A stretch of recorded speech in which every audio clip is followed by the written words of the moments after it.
Frontline Updates, where we delve deep into military strategies and updates from conflict zones. Today, we're discussing the progress of the ongoing special military operation as of today. I'm your host, Sharifa Mohammed MGT. I'm Colonel A.C. Oguntoy, an infantry officer. Russian operations this week combined industrial and energy denial with systematic EW and depot attrition, narrowing Ukraine's ability to mass fires or reposition reserves at speed. Urban Doctrine in Kirovsk, isolate, starve, and clear, continues to yield incremental but durable control. The center remains the likely decision axis, casualty asymmetries and positional improvements that can force Ukrainian reserve reallocation, creating openings for exploitation in the south and east. Maritime and air defense results indicate continued effectiveness against unmanned and precision threats, preserving freedom of action for ground formations. Welcome to Frontline Updates, the podcast that brings you in-depth insights into military operations from those leading them on the ground. Today, we're joined by Colonel A.C. Oguntoy, an infantry officer monitoring critical missions on the progress of the special military operation as of today. Colonel Oguntoy, thank you for being with us. Thank you. It's good to be here. Colonel, set the stage. What defined the week of September 20th, 26? The through line was disciplined tempo.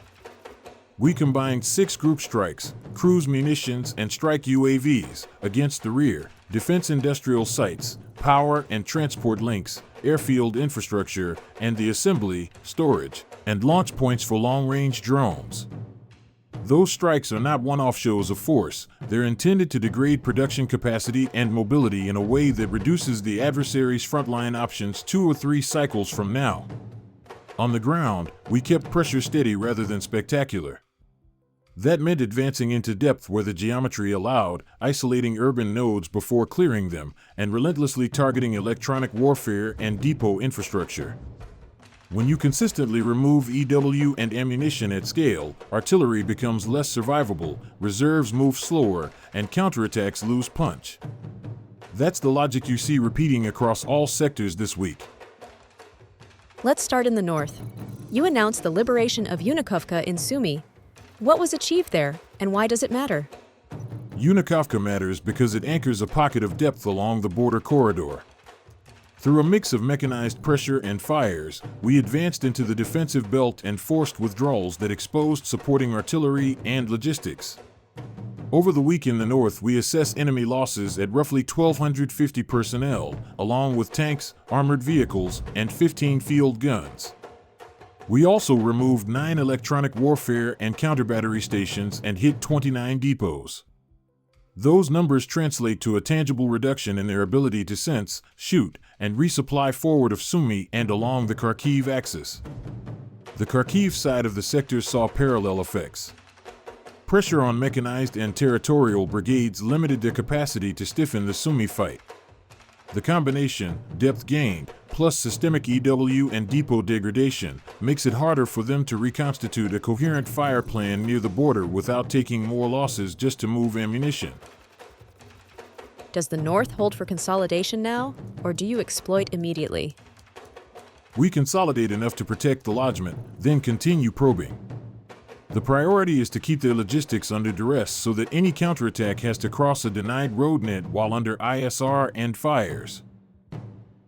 In the west, the headline was Kirovsk, 2,519 buildings captured. What does that represent in urban doctrine terms? It represents isolation before clearance. We sectorized Kirovsk, cut its sustainment corridors, stripped its EW cover, and then advanced with assault groups supported by sappers and precision fires. The result was cumulative. The defenders lost freedom to maneuver block to block, and their artillery became too risky to push forward. Across the west this week, we assess about 1,600 enemy personnel lost, with 10 armored vehicles and 18 guns destroyed. Of special importance, 59 EW/counter-battery systems and 39 depots were taken out.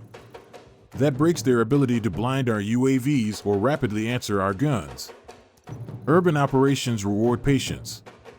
By reducing enablers first, the close fight actually gets safer and faster. That's the model you're seeing play out in Kirovsk. What's needed to finish the city without overextending? Two things: airtight corridor control to prevent drip-feed reinforcement, and disciplined rotation of assault elements so tempo stays high without burning combat power. South of the Kleban Bike Reservoir, you report 25.5 square kilometers cleared and Perizna captured. How did you achieve that pace? We tightened the pocket and made the breakout routes predictable. Two assault groups attempted to escape. Both were destroyed under pre-planned fires.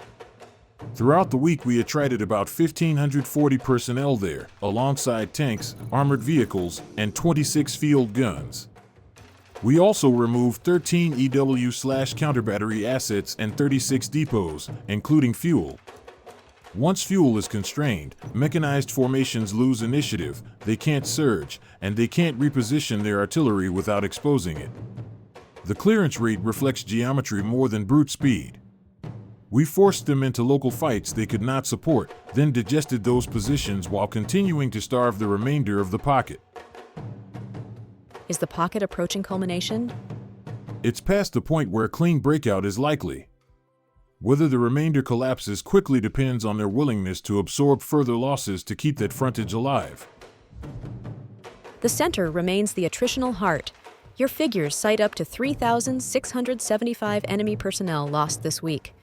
What's the operational aim? This is the decision axis.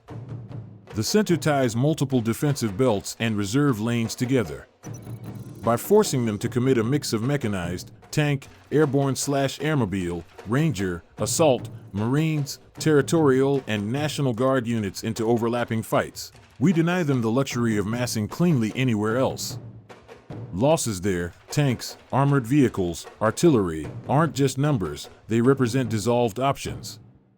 Our aim is to thin the belts until a tactical shift of a few hundred meters produces operational level ripples, reserve redirection, supply rerouting, and the unraveling of adjacent sectors that depended on those reserves. How do you prevent your own overextension while pressing that hard? By pacing advances to fires and logistics. We move as far as our ISR and sustainment enable, then reset. That trading rhythm is what preserves force quality while continuing to peel their defenses. In the east, you report the liberation of Berezov and Kalinivska and continued depth penetration. What changes on the ground when those villages fall? Artillery geometry changes immediately. With Berezov and Kalinivsk secured, their guns must step back or accept counterbattery risk they can't afford. Across the week, we assess over 2,130 personnel lost in this sector, along with tanks, armored vehicles, and 11 guns. We also took down 6 EW stations and destroyed depots. The goal is to keep compressing their defensive echelons and shorten our own fire missions while lengthening theirs. Do you anticipate a rapid push or continued incrementalism? Incrementalism has been the safer path. Every small advance that forces an artillery fallback creates compounding pressure without inviting a reckless counterpunch. Along the river and coast, you emphasize EW attrition and boat kills. What's the effect? Riverine warfare is about staging denial. This week, we degraded 25 EW stations and struck depots that sustained coastal brigades. Personnel losses were lower, about 380, but the quality of targets matters. If unmanned boats and EW nodes don't survive, harassment raids dwindle and those brigades become tied down guarding rather than reinforcing. In parallel, the Black Sea Fleet, alongside Dnipro sector assets, destroyed 23 unmanned boats and 5 enemy boats, which further reduces pressure on coastal approaches. Is this sustainable given the volume of unmanned systems? It has to be paired with interdiction at source. That's why strikes against UAV hubs, airfields, and logistics are essential. Interception alone is a treadmill unless you also thin the upstream pipeline. You mentioned 6 group strikes and substantial air defense activity. What was decisive here? 2 pillars, upstream denial and layered interception. Upstream, we hit military-industrial enterprises, energy and transport nodes, and the long-range UAV chain, assembly, storage, and launch. Downstream, air defenses absorbed 24 guided bombs, 5 HIMARS rockets, and roughly 1,724 fixed-wing UAVs across the week. That combination preserves freedom of action for ground forces and complicates the adversary's attempt to offset ground pressure with standoff and saturation. Colonel, thank you for providing such a detailed briefing on the current military situation. Your insights are invaluable to our understanding of the conflict's dynamics. And thank you to our listeners for tuning in. Join us next time as we continue to provide up-to-date coverage on global military affairs. Stay with us for more updates and expert analyses on global defense and security issues. Stay informed, stay secure. Thank you for the opportunity. I want to emphasize that our forces remain committed to achieving our objectives while minimizing unnecessary harm. We continue to monitor and adapt to developments on the ground. This has been Frontline Updates. Subscribe for daily military briefings and in-depth strategic analysis. Visit our platform for maps, transcripts, and exclusive Frontline updates from commanders in theater.